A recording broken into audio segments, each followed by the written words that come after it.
ఢిల్లీలో ఎర్రకోట సమీపంలో జరిగినటువంటి బాంబ్ బ్లాస్ట్కి సంబంధించి ఒక బ్రేకింగ్ న్యూస్ అయితే మనం చూస్తూ ఉన్నాం.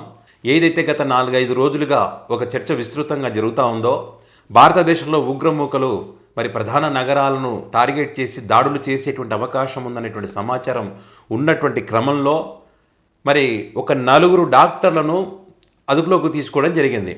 అంటే ఇక్కడ డాక్టర్ల రూపంలో వస్తే ఎవరు కూడా పట్టుకోరని చెప్పి, ఎవరికి అనుమానం రాదని చెప్పి ఆ డాక్టర్ల రూపంలో వచ్చి మరి భారతదేశంలో ప్రధానమైనటువంటి నగరాలను టార్గెట్ చేసి మరి బాంబు పేలులు చేయాలని చెప్పి ఒక విధ్వంసాన్ని సృష్టించాలని ఏదైతే ప్రయత్నం చేస్తాయో, మరి ఇక్కడ భారతదేశానికి ఉన్నటువంటి సమాచారం ప్రకారం వారిని పట్టుకోవడం జరిగింది. ఆ 4 డాక్టర్లని.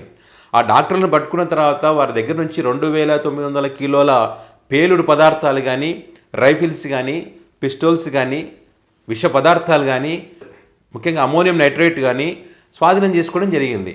ఈ స్వాధీనం చేసుకొని వారిని అదుపులోకి తీసుకున్న తర్వాత తీసుకున్న కొన్ని గంటల్లోనే దేశ రాజధాని ఢిల్లీలో ఎర్రకోట సమీపంలో దాడి జరిగింది. ఏదైతే మెట్రో స్టేషన్ గేట్ నెంబర్ 1 దగ్గర సుభాష్ మార్ట్ ట్రాఫిక్ సిగ్నల్ దగ్గర రెడ్ సిగ్నల్ పడింది. సాయంత్రం 6:52 ఆ టైంలో రెడ్ సిగ్నల్ పడ్డప్పుడు హుండాయ్ i20 కారు చిన్నగా అక్కడికి వచ్చి ఆగింది. ఇక్కడ మొదట్లో ఏం వార్తలు వినిపించాయంటే, ఒక పార్కింగ్లో ఉన్నటువంటి కారులో పేలు పదార్థాలు సంభవించిందనేటువంటి వార్తలు మొదట్లో వచ్చినాయి.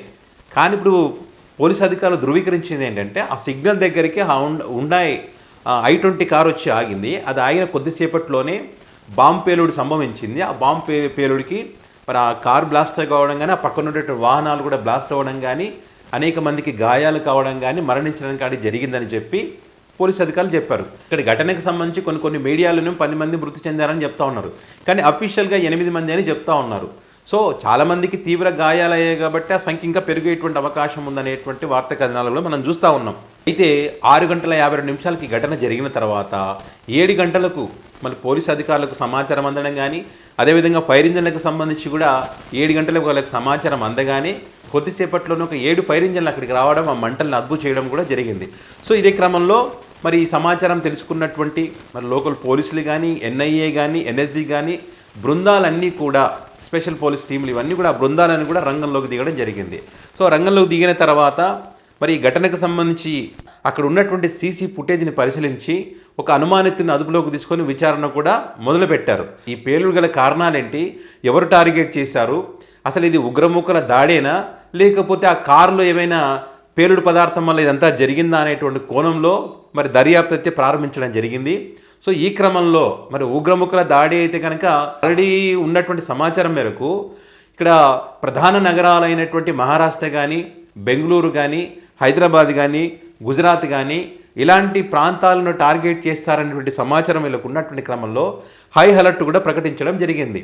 సో ఇప్పటికే ఆయా రాష్ట్రాలలో అలర్ట్ అయినాయి. ముఖ్యంగా హైదరాబాద్కి సంబంధించి మరి ఎక్కువగా రద్దీ ఉన్నటువంటి ప్రాంతాల్లో మరి తనిఖీలు చేపట్టడం జరిగింది. ముఖ్యంగా పాత బస్తీలో ఆ ప్రాంతాలన్నీ కూడా క్షుణ్ణంగా అడుగడుగున తనిఖీలు చేపడుతున్నటువంటి పరిస్థితి ఉంది.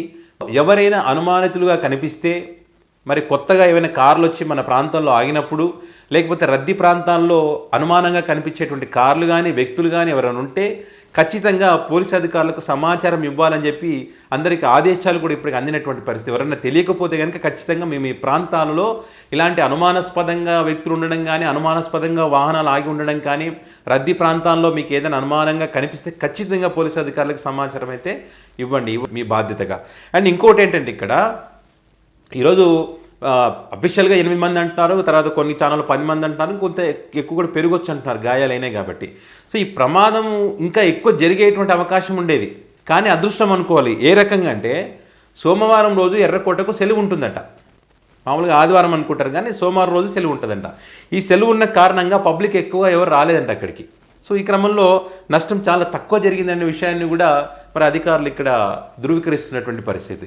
మరి వాళ్ళు భారత్ను టార్గెట్ చేశారు, విధ్వంసం చేయాలనే ప్రయత్నం చేస్తున్నారనేటువంటి సమాచారం ఉన్నటువంటి క్రమంలో మరి ఇక్కడ కేంద్ర ప్రభుత్వం కూడా అలర్ట్గా ఉన్నాం, ఏ క్షణాన్ని ఎదుర్కోవడానికి సిద్ధంగా ఉన్నాము, అన్ని రకాలుగా అంటే టెక్నాలజీని వాడి కూడా వాళ్ళ కదలికలను కనిపెడతా ఉన్నటువంటి విషయాలను కూడా మరి ఇక్కడ చెప్తా ఉన్నటువంటి పరిస్థితుల్లో మరి చూడాలి ఎంతవరకు వారిని అరికట్టగలుగుతారు, ఎంతవరకు వారిని అదుపులోకి తీసుకోగలుగుతారు. ఈ ఘటనకు సంబంధించి ఉగ్రముఖుల దాడైనా మరి లేకపోతే వేరే రకంగా జరిగిందనే విషయాలు మనకు తర్వాత తెలిసేటువంటి అవకాశం ఉంటుంది.